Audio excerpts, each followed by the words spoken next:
as much as we've been saying all these things and really pounding the table over the last couple of years, we weren't certain anybody was listening. But to see it now all in writing is very gratifying. And I do think that it's a serious effort. My big objective, and I can assure you the objective of our good friends over at Energy Fuels, is to secure contracts before the end of the year, make sure that that our long-suffering shareholders are provided for, and that we give them and show them a viable company for the next 10 years, not just on a personal level or on a corporate level, but this has to happen from a national security standpoint. Hello and welcome to Crux Investor. First of all, thanks so much for watching this video. If you like it, please give us a thumbs up and do leave your comments. It just helps us understand what you're thinking about, what questions we should be asking, and indeed what you think of the company. And if you haven't already done so, please click the button in the corner of the screen to subscribe to our YouTube channel. And of course, if you want to see more videos like this one, click the notification bell. Earlier today, we spoke with Jeff Klenda. We wanted to get his response to the US Department of Energy's announcement today, where they presented a document called Restoring America's Competitive Nuclear Energy Advantage. We wanted to know what that meant. The document was a bit of a disappointment for the market, it seems, as some of the equities have dropped in share price. There wasn't too much in terms of detail with regards to dollars and timing, so we wondered what Jeff had to think about it. Enjoy the interview. Hey Jeff, how are you, sir? Doing great, Matt. Good to be with you again. This time you get a different view of my house this time. I like it, I like it. People know every square foot in enough interviews here. Well, it seems like yesterday. It seems like yesterday, and it almost was. But the world of uranium is fast moving at the moment. There's a lot going on. We had an announcement today by Secretary Brouillette about what the US government intends to do with the Nuclear Fuel Working Group and its plans to move America's nuclear cycle forward. So what's your reading of what you heard today? Okay, well, so far, let me say that I think that we like everything that we see in the report. And as I suggested to you the last time that we spoke, I had confidence that we would actually see this report this week because we knew that they were taking a very much a holistic approach.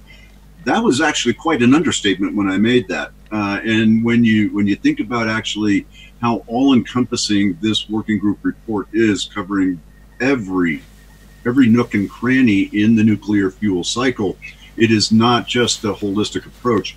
It is a massive undertaking from a geopolitical standpoint, and they are endeavoring here to build out a nuclear industrial base that will compete for many decades to come.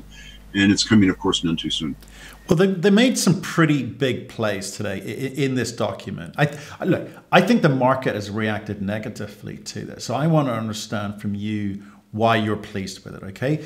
The big things I saw were attacking the Russians and the Chinese nuclear complex head on. There are big plans afoot, right? And that is easier said than done, right? So I think congratulate them on that. But ultimately, I do want to bring this back to what does it mean for you. But let's keep it at sort of helicopter level for now.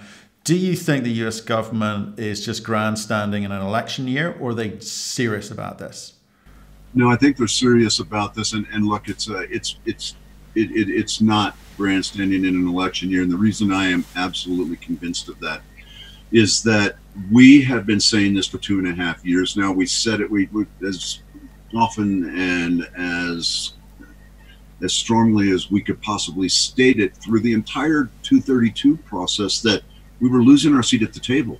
We were ceding the nuclear fuel cycle, and we were ceding that seat at the table, and our influence, not only geopolitically when it comes to all things nuclear, but as the primary deterrent, we acting as the primary deterrent to nuclear proliferation, we're ceding all that to the Russians and the Chinese.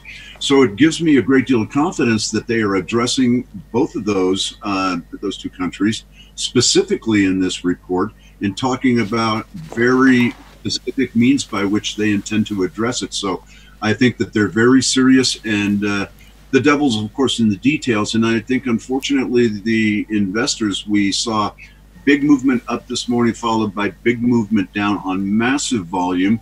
And I think it was because it was short of detail. So this is a very important first step. And frankly, yeah, we would have loved it if it would have come out when it was first delivered to the White House in November. And had it been delivered at that time, I think that we'd be much further along in this process. But unfortunately, impeachment and COVID-19 came in between. Okay, well, let's not get stuck in the kind of macro component of this, because this is, you know, hundreds of billions of dollars of investment, I think, that the US government is talking about, and they will need to get down to the detail. But let's talk about what it means for uranium miners. Okay, yourself, along with Energy Fuels, were the petitioners of the Section 232. You put yourself at the front of the queue with your hand out and saying, right, so what are they going to do for us? So what was your reading on what are they going to do for US uranium miners? Well, I like it because one of the things that the working group report stated emphatically right at the outset of the report is that they had to start at the beginning. In other words, a ground up approach. And what they meant by that and what they stated was it has to begin with the uranium miners, followed by conversion, followed by enrichment in successive following years. And so we know that they're going to be addressing that immediately. Now, one of the things I think that frustrated investors was they said that they pointed to the line item of $150 million that would go into rebuilding inventories in the United States, and that would begin in 2020. Well, then it begs the question, when in 2020? Is that immediately? Is that 3 months from now? Is that 6 months from now? Does that mean that they may come in and buy our inventories, which would give us obviously immediate relief? And we have spoken to them about that very topic. So we end this morning in a question and answer period. Energy Secretary Brillet did emphasize that that he would be inclusive of other players to the extent that he felt that they were actually capable of production. So I think that there is a desire there to rebuild the miners. They know that they're losing critical infrastructure. That is something that we pointed out as strongly as we could over the last several months. But in addition to that, more importantly, we're losing critical human capital. We're losing the expertise. And if we don't preserve that, you could give me a year to start up. If I can't find the guys that know what they're doing, I've got to train them from the ground up. That's a difficult undertaking. And then you're doubling your startup time. Okay, so previously they've talked about this $150 million a year for 10 years. Okay. This report doesn't talk about dollars. It doesn't talk about numbers. It doesn't talk about timing. The only thing it kind of gives us a clue about is we will directly purchase uranium by establishing a uranium reserve. What do you think that means? What that means is that they also go on in the report to state that from a military standpoint and from the Department of Defense, that they have low enriched uranium that will last them to 2041. And that is used, of course, in tritium, and so that goes directly into nuclear weaponry. And that they have highly enriched uranium, which would fuel the nuclear fleet. And they made it clear that the uranium reserve that they were building would not only be used for those purposes. And by the way, it's important to emphasize that in order to be used for military purposes, it all must be sourced in the United States.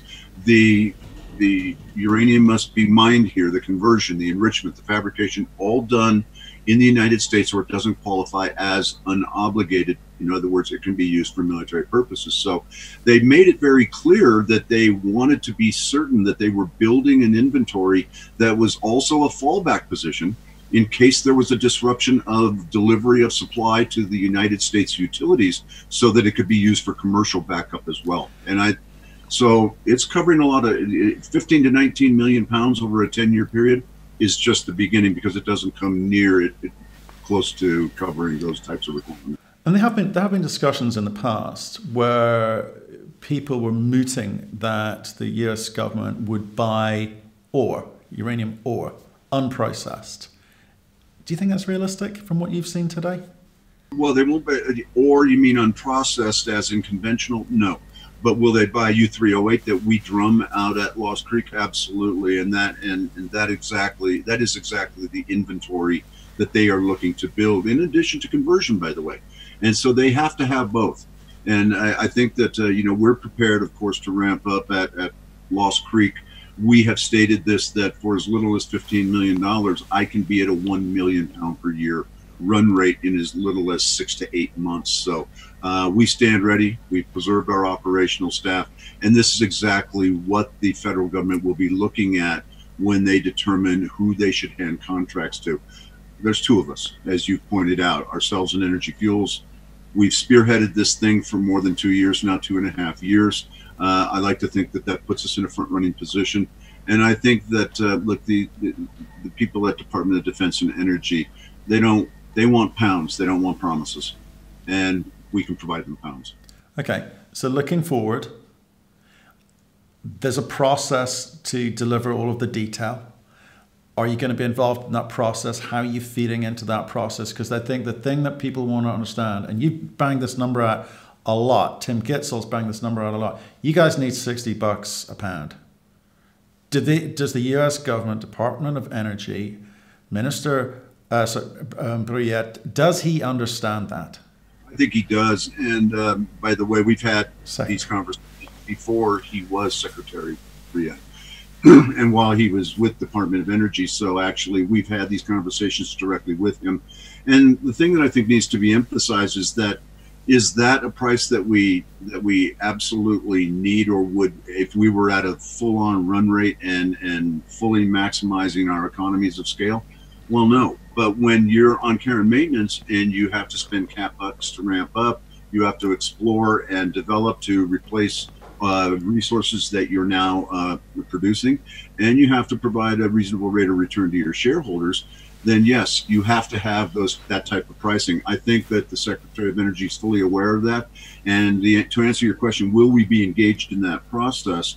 The fact is that yes, in the days ahead, I have conference calls with agencies, commerce, energy.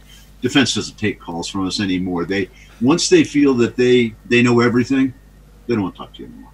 But when they're gathering data, get in here. We need to talk to you. So, by the way, you can also check your sense of humor at the door if they have none.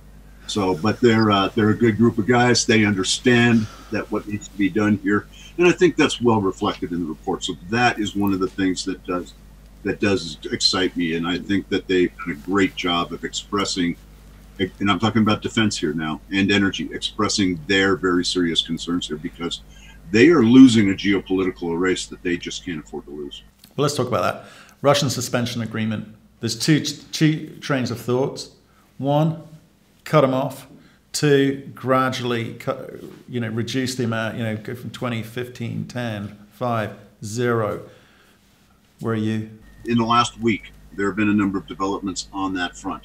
First of all, let's start off by saying that this is a program that has been in place, that came about as a result of a trade action in 1992. So it's been in place for 28 years. It sunsets, it expires at the end of this year on December 31st. We believe that it is absolutely in the Russians' best interest, if they want to continue to have the kind of access that they have to our marketplace, which is right now currently 20% of domestic consumption, then they need to renew the agreement. As far as the first option, in terms of just cutting it off, there are certainly people who would advocate for that, including high-powered members of Congress. Politically, let's be honest, it's untenable. It's not going to happen. What's going to happen is that we are going to see a renewed RSA agreement, but as you've seen in the working group report, it is very straightforward in calling for a cap. Not only do they believe that the 20% is something maybe we can continue on with, but they'd like to see that dependency reduced over time and a cap put in place. In addition to that, it should be noted that Senators Barrasso out of Wyoming, Republican, and Democratic Senator Heinrich out of New Mexico released a draft of a piece of legislation that they are preparing to submit to Congress that would reduce the Russian imports into our country to 15% and have them steadily decline after that. So I think what you're going to find here is, because of the working group being so emphatic on this point, and because of Senators Barrasso and Heinrich's legislation that will soon be pending, I think that this will give the Russians strong incentive to work out an arrangement that is suitable to them and do it sooner rather than later.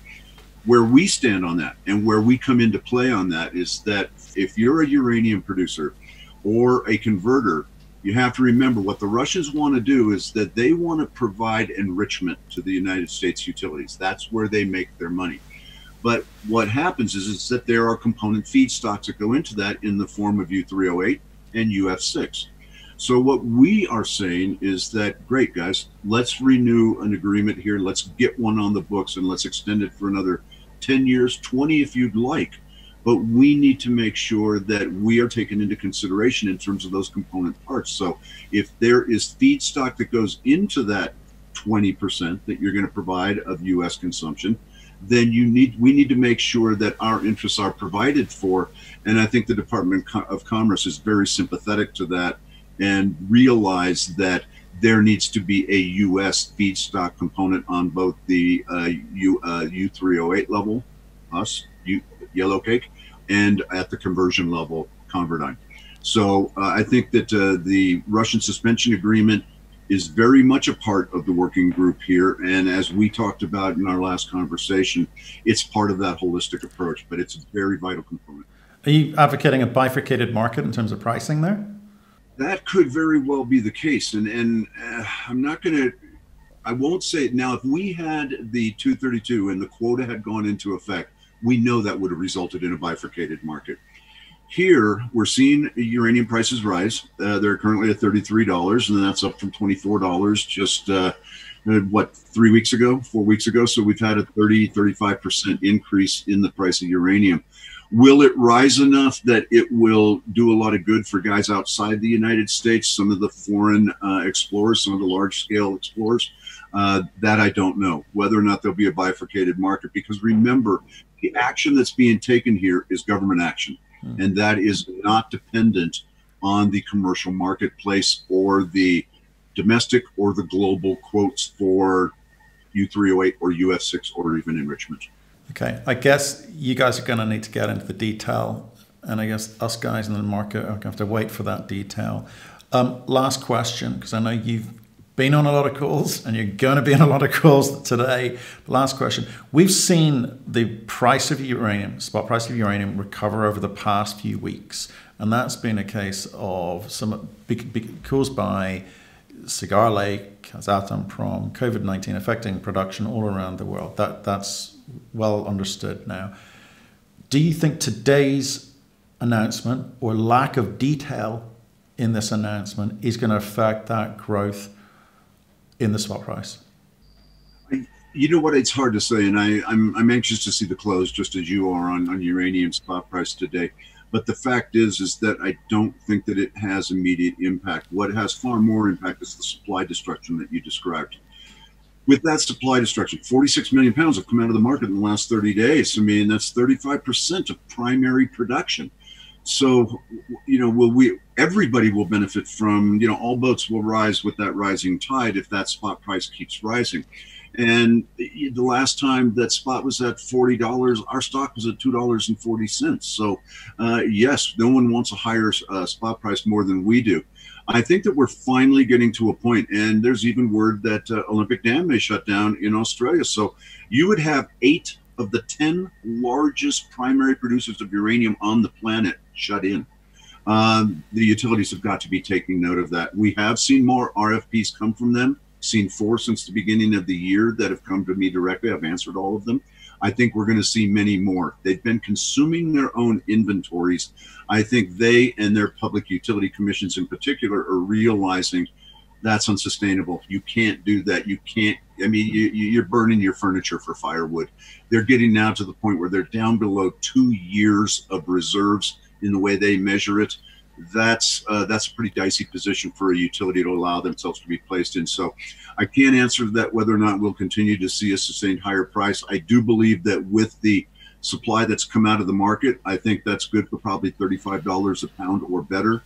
And I think that if Olympic Dam were to come off, or if the Kazakhs were to come out and actually extend their shutdown, which of course has more than a 40% producer of primary production, that will be probably more of a determinant, but the supply-demand fundamentals are absolutely reasserting themselves in the marketplace. But our concern for now is that all of the things taking place on the domestic basis with the federal government, and we stand ready to ramp up and deliver into those requirements. My big objective, and I can assure you the objective of our good friends over at Energy Fuels, is to secure contracts before the end of the year, make sure that that our long-suffering shareholders are provided for, and that we give them and show them a viable company for the next 10 years, not just on a personal level or on a corporate level, but this has to happen from a national security standpoint. So for the working group to emphasize that as strongly as they did in their report, I was very gratified to see that. And as I said, as much as we've been saying all these things and really pounding the table over the last couple of years, we weren't certain anybody was listening, but to see it now all in writing is very gratifying. And I do think that it's a serious effort. And we will be working closely with all relevant parties, whether that's members of Congress or the agencies engaged in the working group in the White House itself, which, by the way, has asked us for information on a couple of occasions leading up to this. So we provide them with information when asked, and we will continue to do so, but we will be front and center in this process.